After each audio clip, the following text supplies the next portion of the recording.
Hello friends, AD here. आज हम करेंगे रिडम्पशन ऑफ प्रेफरेंस शेयर्स का क्वेश्चन। मेरी बुक में इलस्ट्रेशन नंबर 3 है, आप अपनी बुक में क्रॉस चेक कर लेना। एक्सचेंज लिमिटेड ने इशू की है share capital of ₹650, 7% redeemable preference shares of 100 each and 4500 equity shares of ₹50 each. The redeemable preference shares है, the equity shares है। The preference shares are redeemed at a premium of 7.5% on 1st April the company's balance sheet as at। So balance sheet में आपके पास share capital है, उसके अंदर आपके पास 4500 equity shares of ₹50 each fully paid and 657% redeemable preference shares of 100 each fully paid. ये दोनों fully paid है। Reserves and surplus हैं, सैंड्री क्रेडिटर्स हैं। नीचे एसेट्स में fixed asset, investment balance at bank. अब आगे ये बोलते हैं In order to facilitate the redemption of the preference shares, the company decided to sell all the investment for ₹16,000। ऊपर इन्वेस्टमेंट्स थी हमारे पास 18,500 की, हमने 16,000 पे सेल किया, यानी लॉस पे। To finance part of the redemption from companies fund subject to leaving a balance of ₹12,000 in the surplus account. अब आपके पास सरप्लस अकाउंट में ऊपर 48,000 का, आपको बैलेंस 12,000 का मिनिमम मेंटेन रखना है। To issue sufficient equity shares of ₹50 each at a premium of 13 per share. अब इन्होंने बोल दिया कि आप इक्विटी शेयर्स इशू कर दो, बट इन्होंने बताया नहीं कि कितने शेयर्स आप इशू करोगे, वो आपको कैलकुलेट करने हैं। Preference shares were redeemed on the due date and issue on equity shares was fully subscribed। उन्होंने बोला था कि प्रेफरेंस शेयर्स जो अपने रिडीम हो चुके हैं और इशू भी फुली सब्सक्राइब्ड है। अब इन्होंने बोला है कि आप जर्नल एंट्रीज और बैलेंस शीट बनाओ।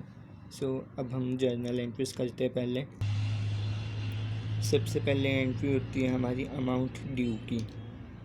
अमाउंट ड्यू की एंट्री होगी 7% redeemable preference shares account debit, premium on redemption account debit to preference share holders account. Remain short उसमें लिखा है, आपको कंप्लीट लिखना है। सो आपने रिडीम कितने की है? 650, 7% रिडीमेबल प्रेफरेंस शेयर्स 65,000 के। उसके ऊपर प्रीमियम था, वो आप करोगे ऐड उसमें, तो आपका प्रेफरेंस शेयर होल्डर को 69,875 ये आएगा, क्योंकि आपके पास 7.5% प्रीमियम था।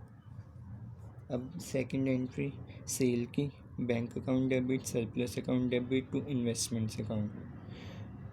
आपने इन्वेस्टमेंट सेल की थी लॉस पे, 16,000 पे सेल की है, 18,500 की थी वो, 10,500 का आपको लॉस हो गया। फ्रेश इशू की है। नेक्स्ट आपने bank account debit to share preference share capital to SPR। अब इसमें आपने शेयर्स कैलकुलेट करने हैं, मैंने पहले कैलकुलेट कर दिया, बट आप नीचे अभी देखो। फिर हम करते हैं प्रीमियम अरेंज करने की entry, SPR account debit to premium on redemption account. आपके पास ऊपर रिडम्पशन कितना था? 4875। आपने अभी यहाँ पे 4875 लिख दिया है। अब आपको चेक करना पड़ेगा कि आपके पास SPR में उतना बैलेंस है या नहीं है। नेक्स्ट हम CRR की एंट्री करते हैं। CRR की एंट्री करने के लिए हमने फेस वैल्यू ऑफ रिडम्पशन ली, ठीक है, 65,000 की। उसमें से हमने रिजर्व्स निकाल दिए और एक तरफ से हम फ्रेश इशू आ जाते हैं। माइनली हम face value of redemption minus face value of fresh issue करते हैं, तो हमारे जो भी अमाउंट होता है रिजर्व से हम वो CRR ट्रांसफ़र हो जाते हैं। बट अब की बार हमारे पास सारे फ्री रिजर्व्स गिवन है, तो हमें उससे फ्रेश इशू निकालने हैं। सरप्लस था आपके पास 48,000 का, और मतलब टोटल ये था।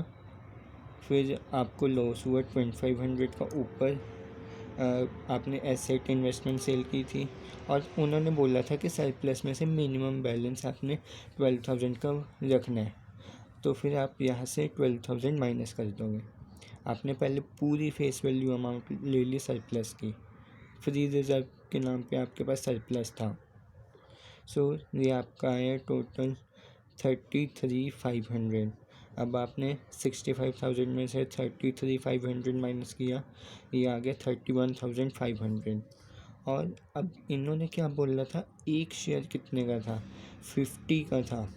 बैलेंस शीट में आपके पास गिवन है, आप वहाँ से चेक कर लेना। 31,500 डिवाइडेड बाई 50, ये आ गया आपके 630 शेयर्स। फ्रेश इशू आपने इतने की फेस वैल्यू के किए हैं, ये face value of fresh issue है, इसमें प्रीमियम ऐड नहीं है। सो अब आपके 630 शेयर्स निकल गए।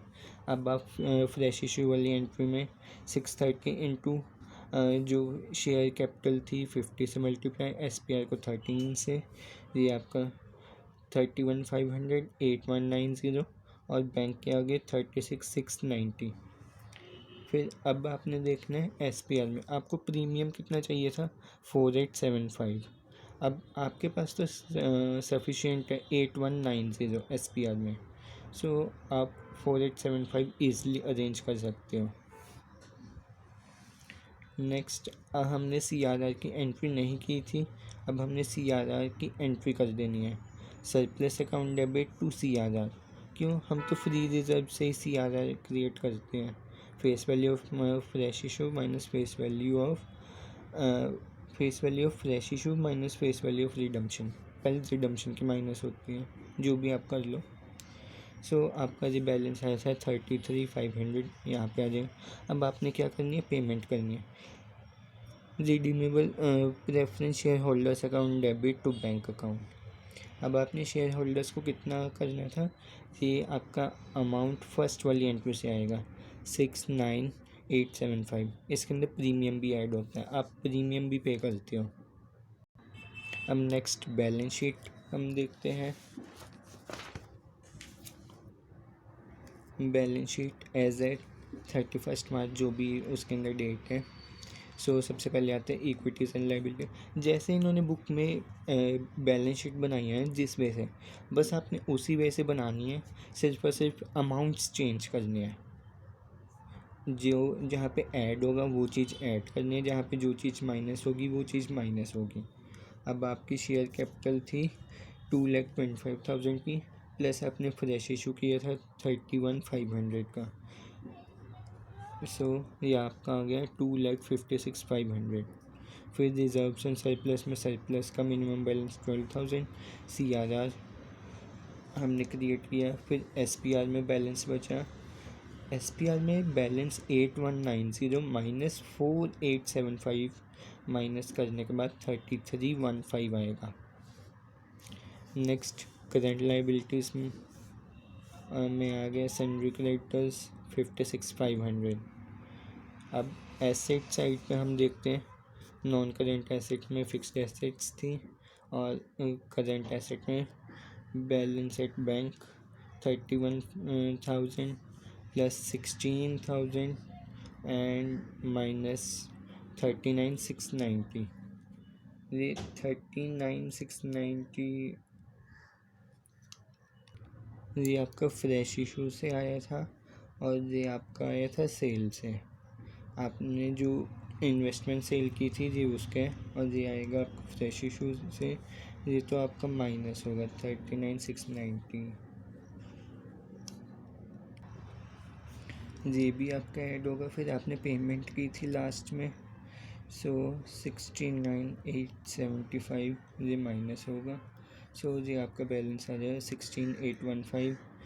अब आपका दोनों साइड टोटल करोगे वो आएगा 3,61,815, 3,61,815। If you like this video, please like, share, comment and subscribe the channel. Thank you.